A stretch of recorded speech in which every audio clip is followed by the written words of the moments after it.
అన్నమయ్య సినిమాలో emotion create చేయడం కోసం రాముణ్ణి నిందిస్తూ రామదాస్ పాడినటువంటి పాట ఎవడబ్బా సొమ్మని కులికేవు అనేటువంటిది. అది దేవుణ్ణి కాదు తిట్టాల్సింది, మన ప్రజాప్రతినిధులు తిట్టాలి.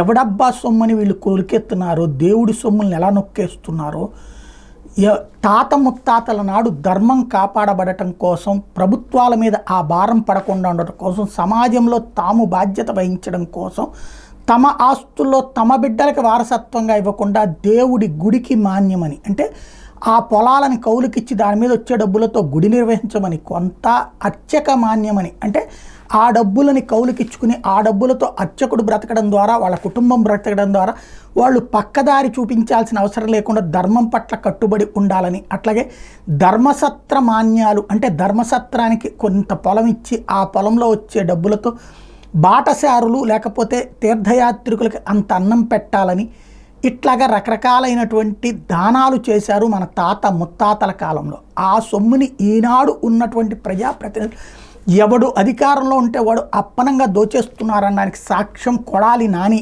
ఉదంతం తాజాగా వెలుగులోకి వచ్చింది.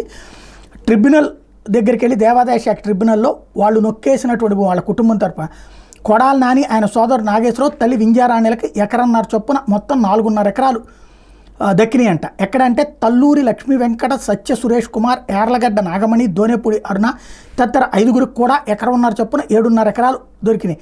కొడాలి నాని కుటుంబీకులకు అనుకూలంగా తీర్పు వచ్చిన భూమి విలువ 15 కోట్ల వరకు ఉంటుంది.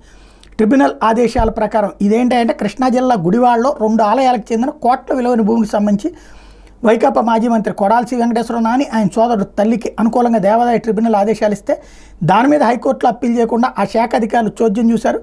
మాజీ మంత్రి నుంచి ఒత్తిళ్లు రావడంతోనే ఇదంతా జరిగిందని ఉంటుంది. అసలు విషయం ఏంటంటే చాలా కాలంగా తమ ఆధీనంలో ఉన్నాయని, వాటికి రిజిస్టర్ పత్రాలు కూడా ఉన్నాయని మాజీ మంత్రి కొడాలి నాని కుటుంబీకులతో పాటు ఇంకా పలువురు 3 ఏళ్ల కింద దేవాదాయ శాఖ దృష్టికి తీసుకొచ్చారు.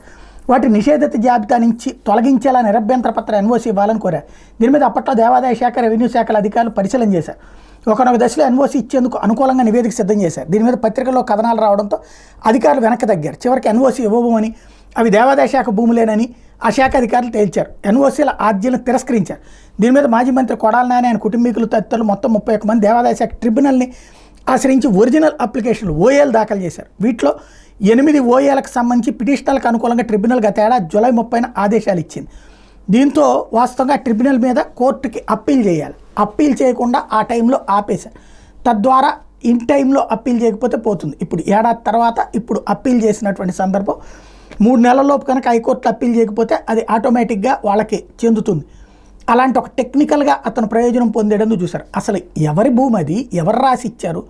ఒకవేళ ఇలా పెద్దలు ఎవరన్నా కనుక గుడికి రాసిస్తే వీళ్ళకెందుకు ఇవ్వాలి? అది వాళ్ళే ఉంచుకోవాలి కదా. లేదు గుడి దగ్గర నుంచి వీళ్ళు కౌలుకి తీసుకుని ఉంటే అట్లా నొక్కేయడం కరెక్టేనా? ఇది సమస్య. దీనికి సమాధానం చెప్పాల్సిన బాధ్యత కొడాలి నాని మీద ఉంది.